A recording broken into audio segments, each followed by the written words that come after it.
Welcome. I'm watching names and faces pop onto the screen, and it's always like Christmas. If you celebrate Christmas, but I used to, and so I feel such joy seeing familiar faces and new faces and names. And thank you so much for coming to our meeting today at Insight Community of the Desert. And my name is Ian. I'm one of the guiding council group of teachers. We have regular teachers and guest teachers and lots of programs, which I'm sure you know all about. But we have our Tuesday Dharma talk and sit, which is at 6:30. We have our Wednesday Just Sit, peer-led meditation at 5:30. And we have our Friday Metta group that meets at 4:30. Hello, Metta friends. And then we have this meeting, our Sunday meeting. And just a note about that, if you haven't already heard, we are going to be moving back to a hybrid format of a meeting that's in person and online at the same time. And we're going to be doing that starting on October 6th. And we'll be meeting at the Meisel Center, who has very generously offered us space. It's not our same time, unfortunately, but it is time in a very lovely centrally located space, and it'll be 10:30 on Sundays. And so really encourage you to participate, and as you're able to, either in person or online. And of course, we'll be sending out more invites for that. And just want to recognize Sean there, who is our co-host for today. And Sean will be putting in some notices into the chat. And mostly what we'll do today is we'll meditate and we'll talk about joy, the place and practice of joy in the context of the Buddhist teachings, and actually how it's pivotal, essential to the liberation process. So yeah, and just want to make a really warm welcome to everyone. I do see some new names, and so just to let you know, you don't have to call yourself a Buddhist to be here. The Buddha taught a beautiful way of looking at the world and interacting with the world and our internal landscape that leads to greater freedom and all the way to complete freedom. And he's very famous for having offered his teachings and simply saying, come and see for yourself, see if this is helpful or not. And if it's helpful, take it up. And if it's not, that's okay. But I like to look at it as a radical reorientation to life. And part of that reorientation is including all of who we are and how we show up in this space. So we don't leave our identities outside the door, even as we're learning the truth of no essential self, because we come into community from very different places and very different experiences. And part of the practice is knowing our experiences and who we are and how we show up. So please, we want to welcome all parts of our personalities, the easy parts and the difficult parts, all parts of our sexualities and our sexual expressions, our racial and cultural identities, gender identities, physical, financial abilities, our history, the history of our family, the life that we've led. All of who we are is welcome here. So yeah, and there's joy in that. There's joy in that process and that invitation to welcome all of who we are. So we're not in this practice leaving part of ourselves out or saying that part isn't okay, that part isn't part of my spiritual life. We're including all of ourselves. And there are not all that many places in the world where we get to do that. So let's move into a period of practice. We'll sit for about half an hour, And just inviting you to find a very comfortable, loving posture for yourself, one that's supportive and maybe also has a quality of alertness and brightness to it. We want to be comfortable and we want to stay awake. So finding that posture for yourself, it might be sitting, it might be reclining or lying down, whatever is supportive for you in this moment. Thank you for your practice and for being part of our sangha, our spiritual community this afternoon. And so I'm going to talk about joy today and its place on the path and in our practice. And I'm going to start and close with a song. I'm not going to sing, but I'll read you some lyrics. So the first one is from Lucinda Williams, who's a great country singer and bluegrass singer-songwriter. And she has a song that has a chorus with the line, "You took my joy, I want it back. You took my joy, I want it back." And she's singing to an ex from the sound of it. And you can tell the way that she sings that she is going to get it back. And that's kind of what I want to talk about today. Joy, getting it back, maybe even approaching that a little differently in the sense of reclaiming our joy, reclaiming what is ours, and really importantly, strengthening our capacity for joy and the pathways of the mind and the heart that lead us to this experience of joy or gladness or happiness in the practice. There are different words and slightly different shadings for each of those. In the Pali language, they're piti, pamoja, and sukha. But this feeling of well-being and ease and happiness in the practice. And of course, being a Dharma talk in a Buddhist community, we're going to look at the power of joy on the path to freedom and liberation, because it's there in the teachings and it doesn't get a big marquee that often. We tend to emphasize dukkha, the unsatisfactoriness, suffering, the pain of the human experience, because after all, it's the first noble truth of Buddhism. And maybe that's the one thing that people think they know about the Buddhist philosophy, is that first noble truth: life is suffering. And without context, it sounds pretty darn joyless. But that wasn't the whole of the Buddha's teaching or his message, because the second noble truth identifies a cause for suffering, craving, addiction to everything being a certain way. And then the third noble truth tells us that freedom, liberation is possible, that there is another way of living, of feeling, of thinking, and of practicing. So, there's a very famous saying of the Buddha, "I teach suffering and the end of suffering. I teach one thing, suffering and the end of suffering, dukkha and the end of dukkha." Well, what is the end of dukkha? When the pain finally goes away, whatever it is, whether it's emotional pain or whether it's the headache or the COVID or the conflict that you're having with your partner and that resolves, or you finally wake up to the negative self-talk or whatever it might be, what's there?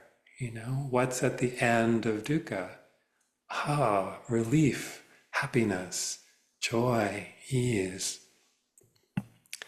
So of course we want our joy back. We're human beings. And the good news is that we have much more power to experience, to reclaim, and to sow the seeds of joy than perhaps we are aware. And so, like all Dharma talks, this is a reminder. This is a reminder of stuff you may have heard before or deep in your core, but that we don't get to talk about all the time. And that's part of the power of sangha, is coming together and talking about, what's really going on and what's really important and how we can thrive and be free in this world.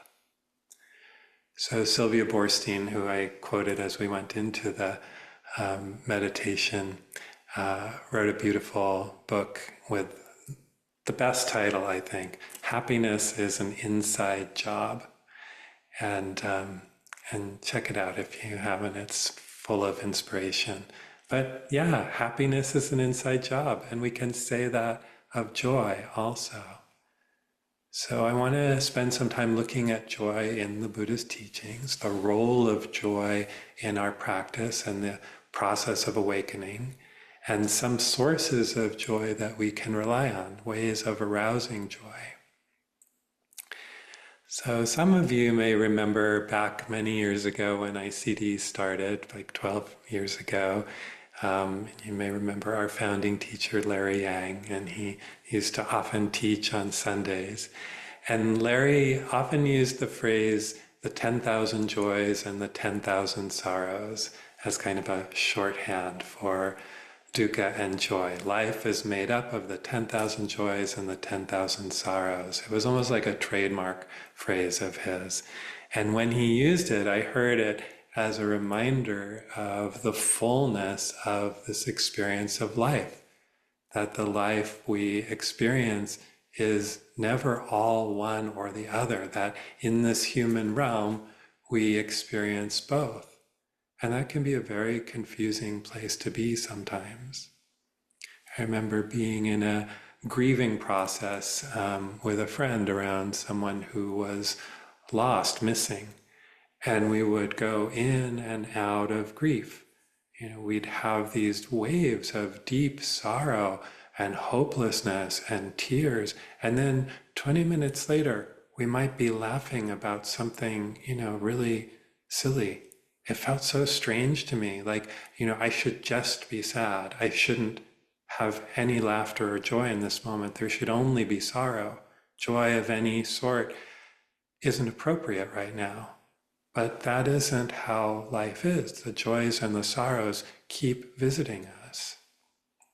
We slam our foot onto the leg of the bed, and then, our dog comes to lick our face and make us feel better. Or we lose a job, and then on the drive home, there's the most beautiful rainbow in the sky.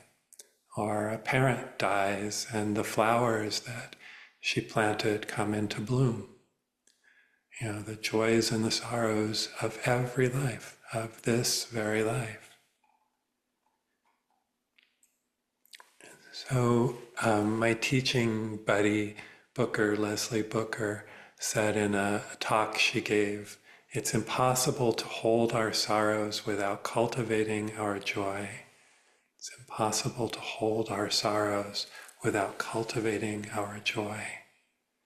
So we know this. No life holds only joy. No life holds only sorrow.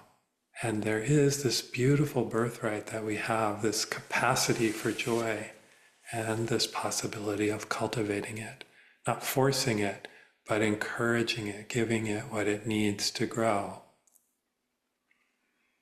And the Buddha said that, if these things were not possible, I wouldn't teach them.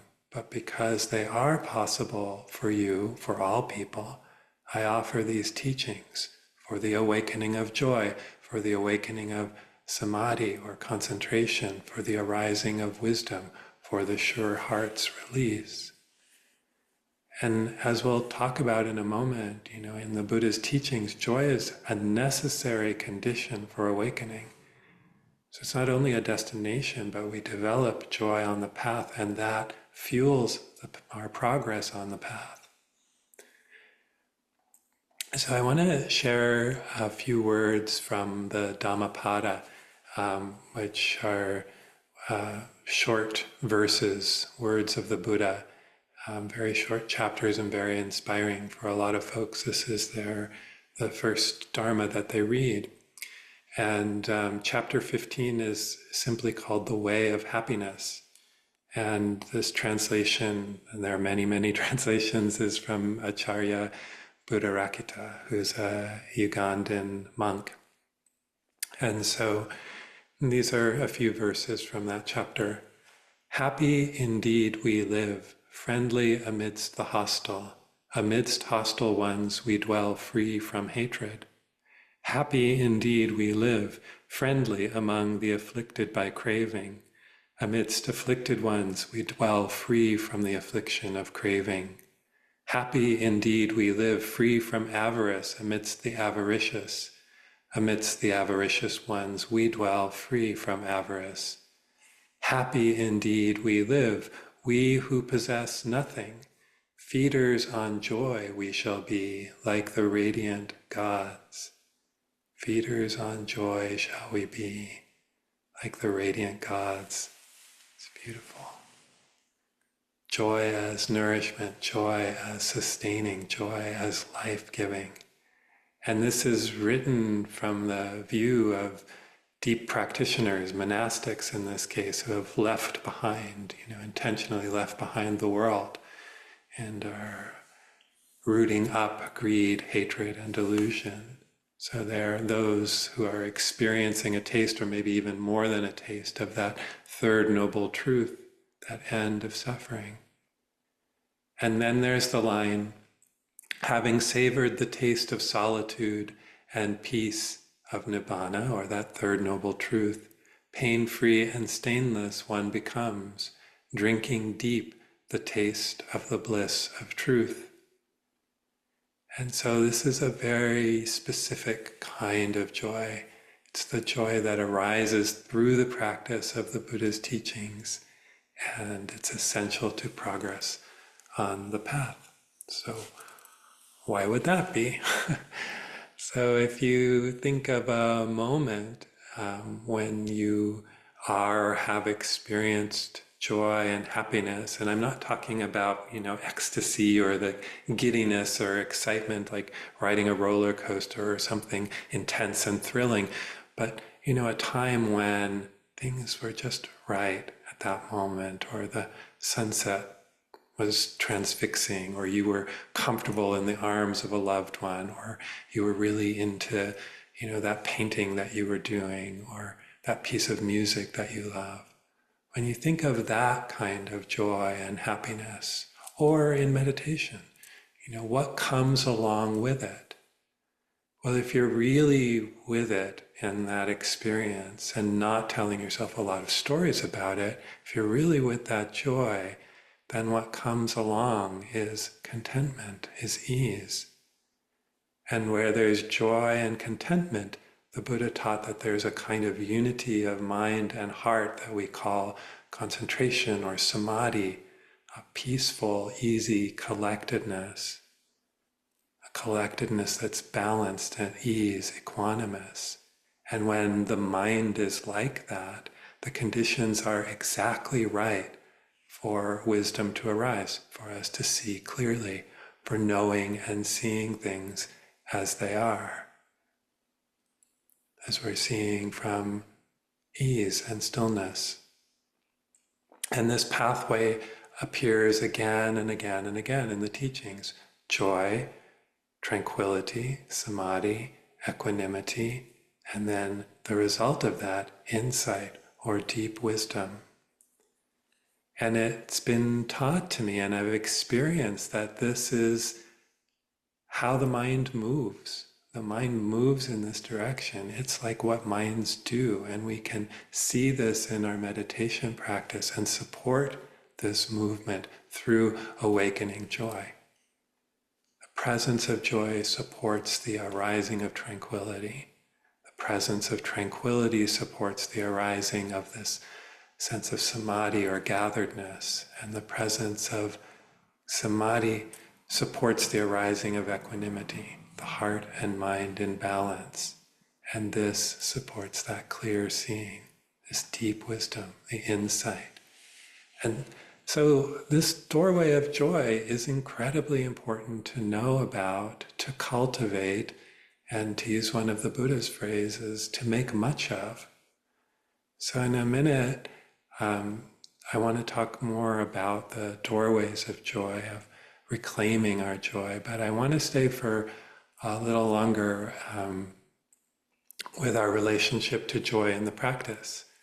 So ease in our meditation, kindness in our hearts. And this is why I was asking, at the end of the sit, did you feel some joy? Did you experience some joy in your practice? Because especially in Western dominant culture, there's a kind of grim energy when it comes to practice. Like, I'm going to sit like a rock, and I'm not going to let my mind stray at all, not even once. And I'm really going to give it my all. I'm going to be the best meditator, or at least I'm going to try the hardest. And where does that lead? Certainly not to any sort of joy and ease in the practice. It probably leads to a headache or wrecked knees or exhaustion or disappointment, no fun. And yet we're invited to have joy in our practice. And this is something that I've learned from my teachers, and it makes such a difference. Human beings are pleasure seekers. We're wired to do what feels good. And so I really encourage myself and encourage students of mine to look for joy in the practice. Find the joy in it. Find the pleasant, because that's what keeps us coming back. That's what will keep you coming back to the practice. That's what will lead you down the path. So Tanisaru Bhikkhu, a monk in San Diego, talks about trading candy for gold, trading the pleasures of the senses for the pleasure of meditation and practice.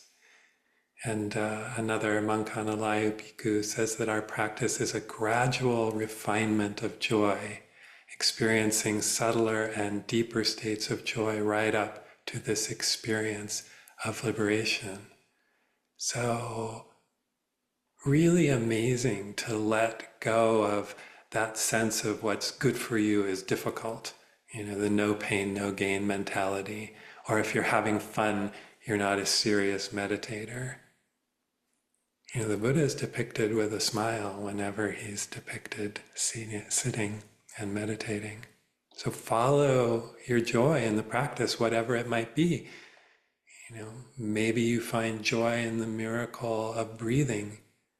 Maybe you find joy or pleasure in the play of the physical sensations of the breath cycle, or the beautiful, delicious feeling of being a body at rest, or the satisfaction of caring for yourself, or allowing the energies of your heart room to open and grow. Or maybe you feel pleasure, like we did, sitting together in sangha, in community with others. So finding whatever it is for you, noticing joy in our practice that encourages our practice. And it's also the gateway to these deepening states of samadhi and vipassana insight. So 3 kinds of joy, that's 3, yes. And the Buddha identified them a number of times in the suttas. And in one sutta, he's talking to the monastics, and he says this: there is, O monastics, worldly joy. There is unworldly joy, and there is a still greater unworldly joy. There is worldly happiness, there is unworldly happiness, and there is a still greater unworldly happiness. And in the sutta, he explains the distinction of the worldly, the unworldly, and the still greater unworldly joy and happiness. And worldly joy and happiness is the kind of happiness and joy that we experience, that we feel, that's dependent on the 5 physical senses. So from the sutta, forms cognizable by the eyes that are wished for and desired, agreeable and endearing. Sounds cognizable by the ear, odors cognizable by the nose, flavors cognizable by the tongue, tangibles cognizable by the body, wished for and desired, agreeable and endearing. So these are the worldly joys, the joys related to the senses. And when we experience these joys, these delights with wisdom, understanding their ephemeral nature and avoiding that hook of craving or clinging, they are a source of joy, and they can begin the process of calming and soothing the system. And then again, I'm talking about, pleasures more on the subtle side. Again, not the roller coaster, but the soft fragrance of the desert after it rains, or the warmth of the sun on our face, or the presence of someone we love. And so we can look for those kinds of joys, those worldly joys in our practice also. The pleasant sensations, as I mentioned a moment ago, of just being a body at rest. The sweet movement of our own belly as we breathe. The body releasing tension and knowing that.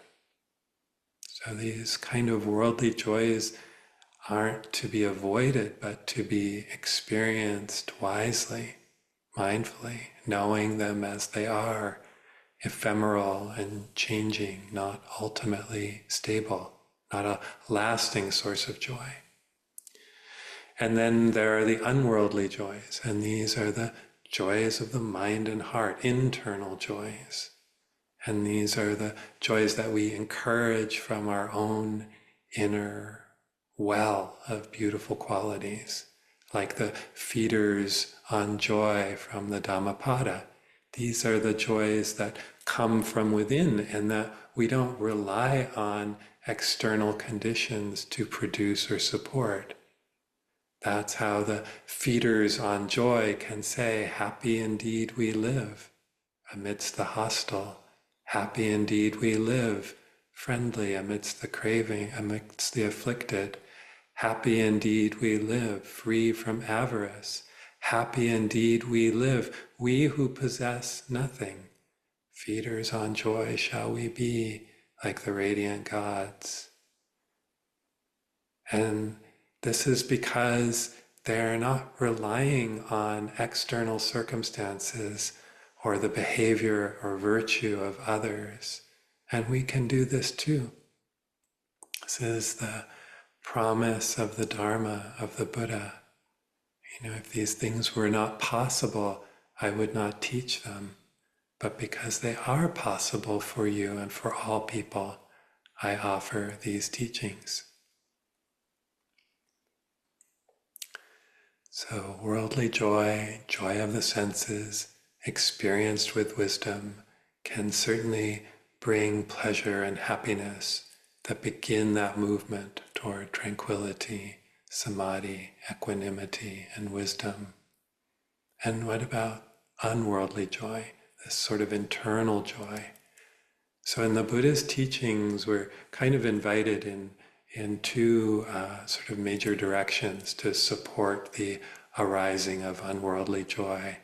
And one of them, and it's in many, many suttas, is our practice of integrity, sila, ethics, keeping the precepts, living a life that causes as little harm to ourselves and others as possible, being careful with how we use our speech, being mindful of how we use our bodies, how we use our sexual energies, making our living in ways that don't cause harm, not taking what isn't freely given, not exploiting. In its simplest form, we are choosing to refrain from causing harm. And that may not be possible in a human life. So as, Larry Yang put it, if I can't not cause harm, may I cause the least amount of harm possible. It's an active, responsive practice, this practice of ethics.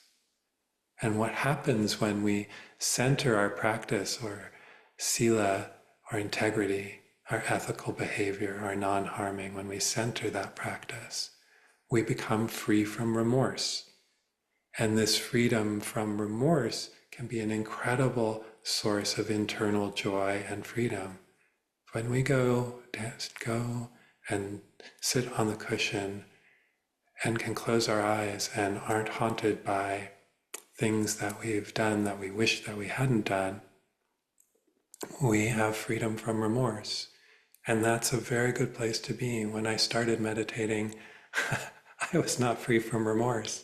And I saw it. And things that I wished I was doing differently, or recent things that I had done that I wished I hadn't done, would just pop up again and again and again. And it's a real impediment to getting still, to becoming calm, to joy.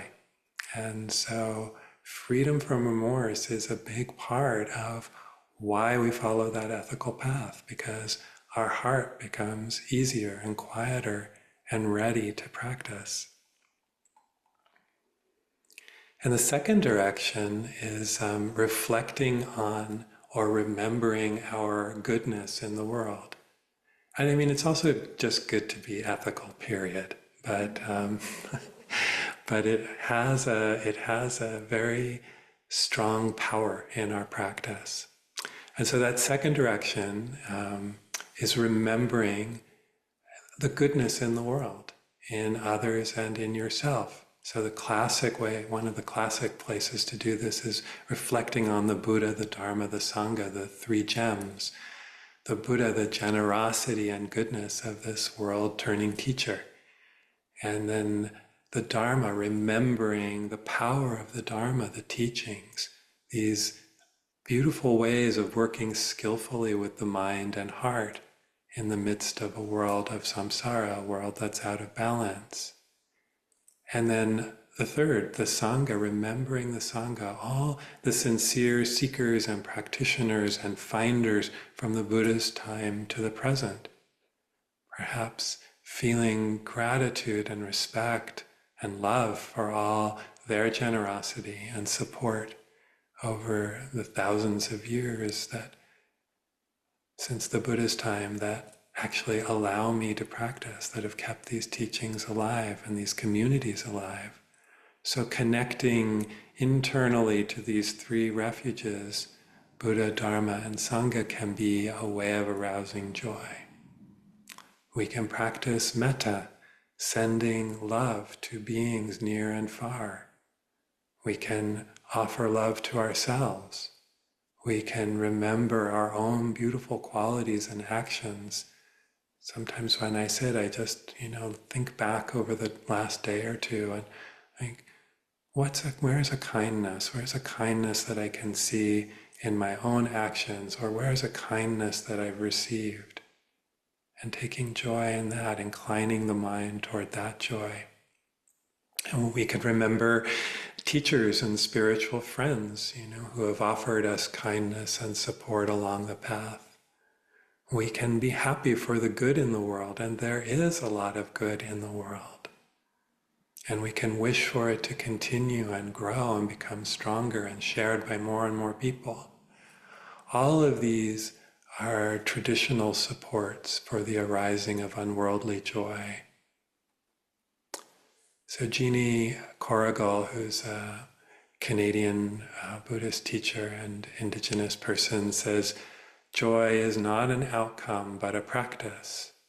Its arising is something that we support, and when it arises internally, it's a particularly strong basis for ease and tranquility, samadhi and wisdom.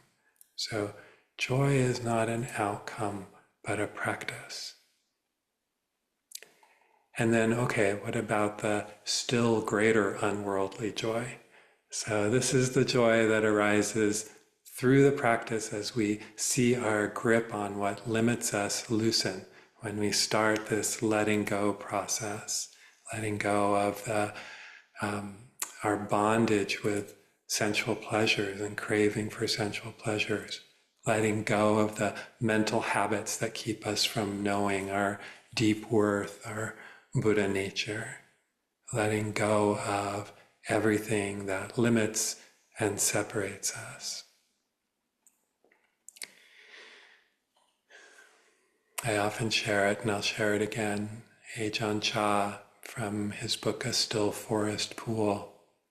Do everything with a mind that lets go. Do not expect any praise or reward. If you let go a little, you will have a little peace. If you let go a lot, you will have a lot of peace. If you let go completely, you will know complete peace and freedom. Your struggles with the world will have come to an end. That's the still greater unworldly happiness of spiritual freedom, that third noble truth again. So just noticing how this lands for you, the place of joy in your own practice, how it shows up, your own capacity for joy. The idea of being a feeder on joy. Joy as necessary to the awakening practice, to liberation. Is it worth inquiring and contemplating this topic and looking for joy and encouraging joy in your practice? I came across another Sylvia Boorstein quote this week, and she says, we have to stop scaring ourselves. And we may have a habit of scaring ourselves.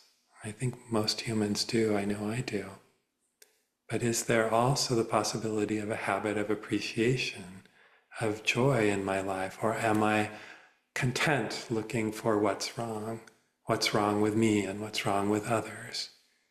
It's fine and wise to see how people delude themselves and how and where they delude themselves. And it's wise and compassionate to see injustice and pain in the world. But as my friend Booker said, it's impossible to hold our sorrows without cultivating our joys. And then there are the times when everything just feels overwhelming and way too much, and joy feels so far away. But we do what we can. We can hold that feeling and our current experience with as much compassion and care as possible. And that's enough. And with time, perhaps feel some joy, some appreciation for our own willingness to hold and help ourselves, to not abandon ourselves, to stand near in difficult times. Or perhaps we can appreciate that there are these places of refuge in our practice, and that like the Buddha's followers, the feeders on joy, that our joy can arise dependent on what's inside, independent of externals, can arise based on what is true, what is beautiful about each of us, what is our birthright, what we have the right to reclaim as ours. And so if I could sing to you right now, I would. And maybe you know the Shirley Caesar song, This Joy. And I learned this song from Jeannie Corrigal. And I'll read one verse.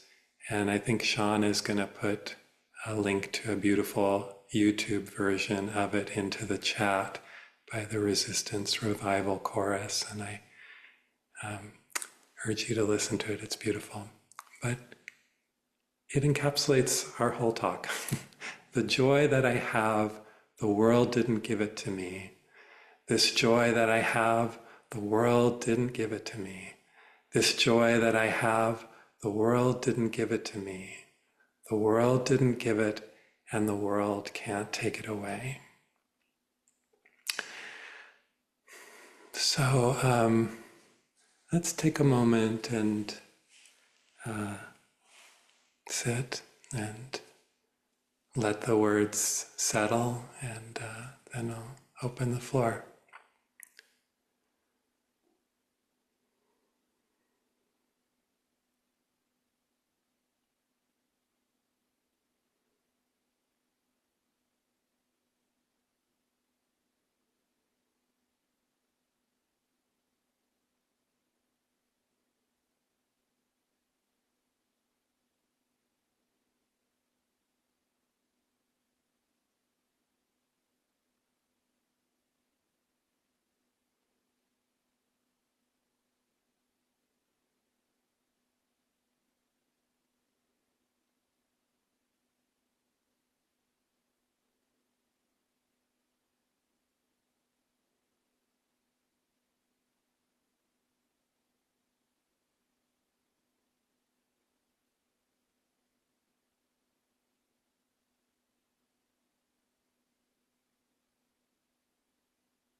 So thank you, and thanks, Sean, for putting that link in the chat.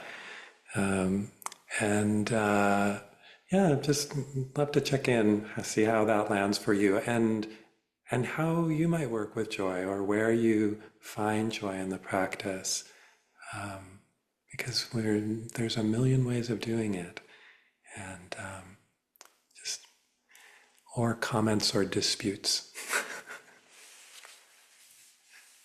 Well, let's close here, and thank you for the comments and especially sharing your experience and how you're practicing. That's so helpful for everyone to hear. Um, and just to close, I'll just let you. I'm not sure I reminded us of this at the beginning, but we are doing one more half day this year, and that's in person at Maisel, and it's Saturday the 28th, and Joe Kai will be leading that. And then 1 week and 1 day later, on October 6th, Sunday, we will resume hybrid in-person and online meetings at Maisel. And that will be Sundays at 10:30 in the morning due to the time that is available to us. And I hope to see you there and practice together. It'll be, um, it's an experiment, and it feels like we're ready. So I hope you can come and support that and partake in it as well. And just wanted to check and see if anyone had any questions about sort of logistics or these meetings, because I know we've been announcing them in our various gatherings. Okay, all right. So just taking a moment as we close to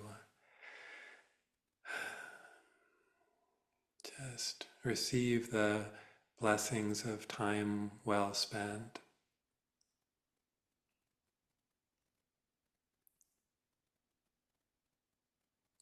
Knowing that any time that we set aside for our practice, for a practice of compassion, practice of wisdom, practice of community, is deeply of benefit and valuable beyond measure.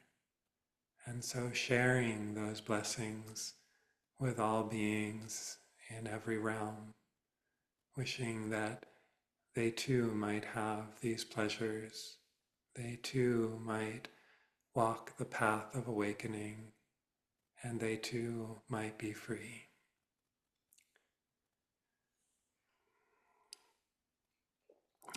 Thank you, dear ones, and see you soon. See you at our various things, and see you on October 6th, I hope.